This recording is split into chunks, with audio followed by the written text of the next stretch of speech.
What is an LET? It's basically a lateral extra-articular procedure, but it's non-anatomical in the sense that there is nothing there in anatomy.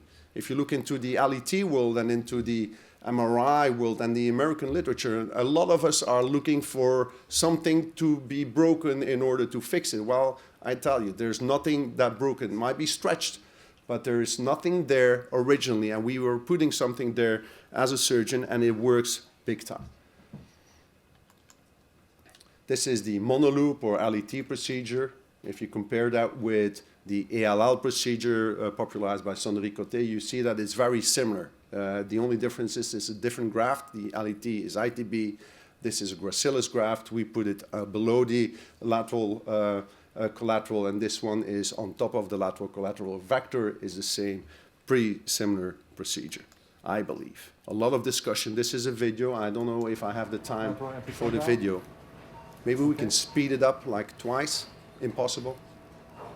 So incision is between fibular head, Gerdy, curvilinear incision, down to the ITB.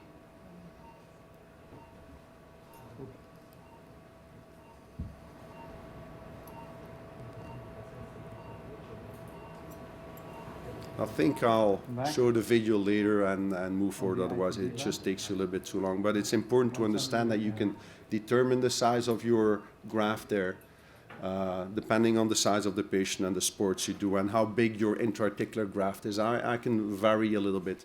And we do this in a sub-vastus approach, so I lift the lateral vastus and I put a staple there. Very old-fashioned, very robust technique, but you can fix basically this graft close to the epicondyle, as long as it goes below the LCL. The fixation on the distal femur is less important. But we fix it away from the ACL fixation, so there's no interference with that fixation. Because every other technique that goes a little bit more distal, you're going to run into tunnel collision issues.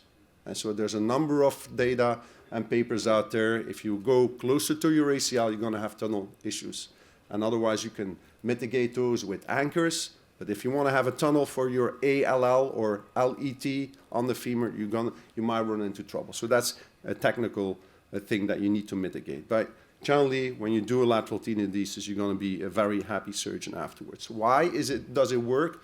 Well, on the MRI, this is my LET. You see, I'll drop it in there, and as I scroll through the knee, it just collides with your ACL. It's an ACL reconstruction on the lateral side. That's why it works. Same vector in extension, same origin, same insertion site. So that's why it works. And everything that is more proximal basically is of no or less relevance.